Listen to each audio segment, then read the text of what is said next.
સમાચાર પર નજર કરીશું। ગંભીર બીમારી સમયે ગરીબો માટે વરદાનરૂપ સાબિત થતા આયુષ્માન કાર્ડનો જથ્થો મળી આવ્યો।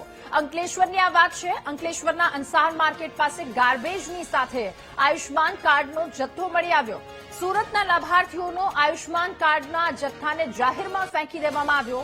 કઈ હોસ્પિટલના વાંકે હજારો લાભાર્થીઓના લાભ છીનવાયા છે, એ સૌથી મોટો એક સવાલ છે। એક કાર્ડ બનાવવા પાછળ 300 રૂપિયાનો સરકારને ખર્ચ થાય છે। અહીં કેટલાય કાર્ડ ગાર્બેજની સાથે પડ્યા છે। અંકલેશ્વર તાલુકા હેલ્થ વિભાગના અધિકારીઓએ કાર્ડનો જથ્થો જપ્ત કર્યો છે। જો કે અગાઉ પણ અનેક વખત ભરૂચ અને સુરતની હોસ્પિટલના કૌભાંડ સામે આવી ચૂક્યા છે। હોસ્પિટલમાં આયુષ્માન કાર્ડનો ગેરકાયદે ઉપયોગ થતા હોવાના કેસ સામે આવ્યા છે। ત્યારે હવે એ મોટી સંખ્યામાં આયુષ્માન કાર્ડનો જથ્થો મળી આવ્યો છે, એ પણ કચરાના ઢગલાની સાથે। આરોગ્ય વિભાગ આ ઘટનાની તપાસ કરશે કે કેમ, એ પણ એક સવાલ। વધુ માહિતી મેળવીશું। સંવાદદાતા ગૌરવ આપણી સાથે ફોન લાઈન પર જોડાયા છે। ગૌરવ, લાભાર્થીઓને લાભ મળે છે આ કાર્ડ થકી, હવે કચરાની સાથે કેટલાય કાર્ડ પડ્યા છે, શું કોઈ વિગતો સામે આવી? કોણ અહીંયા ફેંકી ગયું? શું છે વાક? ગરીબ પ્રજાનો લાભ જે આ રીતે ફેંકવામાં આવ્યો છે?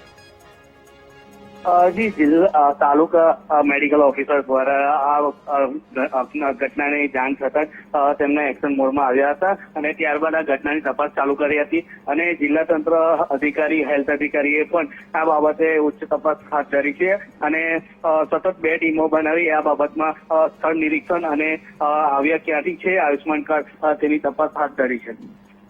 ગૌરવ, સવાલ એ પણ થયો છે, તાલુકા હેલ્થ ઓફિસર એમના તરફથી કોઈ પ્રતિક્રિયા સામે આવી અથવા તો અહીંયા કોણ ફેંકી ગયું છે તેને લઈને કોઈ અપડેટ સામે આવી? જી, તાલુકા અધિકારી સાથે વાત કરતા એમને જણાવ્યું હતું કે અમને પત્રકાર દ્વારા આજે જાણ થઈ ત્યારથી જ આ ઘટનાની લઈને સતત તપાસો હાથ ધરી છે, પણ હજુ સુધી હજુ કોઈ એવિડન્સ મળ્યું નથી કે ક્યાંથી ફેંકવામાં આવે છે। એમના દ્વારા ખાસ એ વસ્તુ જણાવવામાં આવી હતી કે આ દરેક આયુષ્યમાન કાર્ડ છે તે સુરતના હોવાની જાણ થઈ છે। ગૌરવ, આભાર આપનો તમામ વિગતો સાથે જોડાવા બદલ।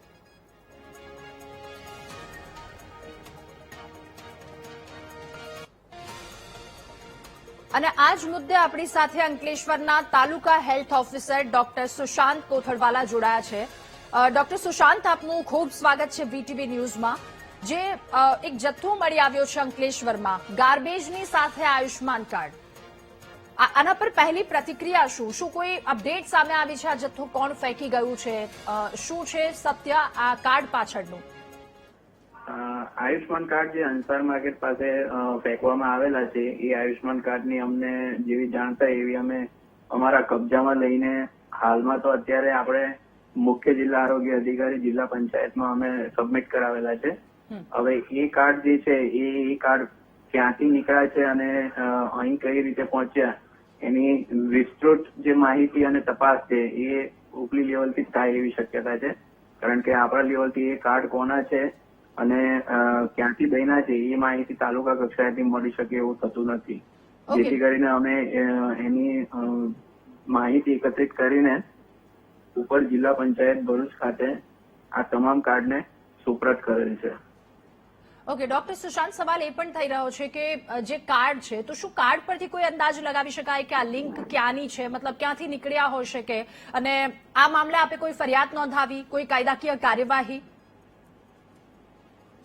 એમ કાર્ડ જોતા એવું જણાઈ આવેલ છે કે સુરત શહેરી અને ગ્રામ્ય વિસ્તારના છે તમામ કાર્ડ, અને આ કાર્ડ લગભગ સુરતમાં જ નીકળ્યા હોય એવું શક્યતાઓ જણાઈ આવેલ છે, જેની આગળ તપાસ ચાલુ છે। ઓકે, તો હવે કાયદાકીય પગલાને લઈને શું કહેશો આપ? કાયદાકીય પગલા માટે વિસ્તૃત જે માહિતી મળે એના આધારે એ કાર્ડમાં શક્યતાઓ એવી બની શકે કે કાર્ડ ડિસ્ટ્રીબ્યુશન માટે કાર્ડ છપાવણી કરેલી હોય અને લાભાર્થીને ડિસ્ટ્રીબ્યુટ કરવા માટે કાર્ડ આપવામાં આવ્યો હોય પરંતુ લાભાર્થી સુધી કાર્ડ ના પહોંચ્યા હોય। બીજું કે કાર્ડ ઓલરેડી લાભાર્થી પાસે હોઈ શકે અને એ કાર્ડ એનીહાઉ એમની પાસે પહોંચ્યા ના હોય, કારણ કે આ કાર્ડની વિશેષતા એ છે કે આ કાર્ડ અન્ય કોઈ વ્યક્તિ વાપરી શકતો નથી। એટલે આ કાર્ડ જો કોઈ ધારો કે મને આ કાર્ડ મળે કોઈ બીજા વ્યક્તિનો, તો આ વ્યક્તિનો કાર્ડ હું કોઈ પણ પ્રકારના ફેસ ઓથેન્ટિફિકેશન અથવા થમ્બ ઇમ્પ્રેશન અથવા તો આઈ સ્કેન એ સિવાય જે રીતે આપણે આધાર કાર્ડમાં કરાવીએ છીએ એ આધાર બેઝ ઓથોરાઇઝેશન ના થાય ત્યાં સુધી આ કાર્ડનો ઉપયોગ કોઈ પણ હોસ્પિટલ અથવા તો કોઈ પણ વ્યક્તિ કરી શકે એવી કોઈ પણ પ્રકારની શક્યતાઓ નથી. આપની વાત બિલકુલ જેથી સાચી, આ પણ કાર્ડ નો એમ જોવા જઈએ તો કોઈ અત્યારે વેલિડિટી નથી. ઓકે એટલે સવાલ એટલા માટે પણ થઈ રહ્યો છે કેમ કે એક કાર્ડ કાઢવા પાછળ 300 રૂપિયાનો સરકારને ખર્ચ થાય છે. અંદાજો આપણે લગાવી શકીએ કેટલો જથ્થો આ કાર્ડનો અહીંયા પડ્યો છે, એટલે કેટલા રૂપિયાનો વેડફાટ થયો છે એ પણ એક સૌથી મોટો સવાલ થઈ રહ્યો છે. હા, એ તમારી વાત સાચી છે, કારણ કે આ કાર્ડ બનવા પાછળ ખર્ચો અને સરકારના પ્રયાસો પણ ઘણા થાય છે. પરંતુ આ કાર્ડ નો અત્યારે જો આ કાર્ડ જે જથ્થો મળેલો છે એ કાર્ડનો મુખ્ય હેતુ એના બિન કોઈ પણ આડકતરી રીતે કોઈ ઉપયોગ ના થાય એના માટે આપણે પહેલા વિચારીએ તો એ વસ્તુ કોઈ પણ જગ્યાએ શક્યતા નથી.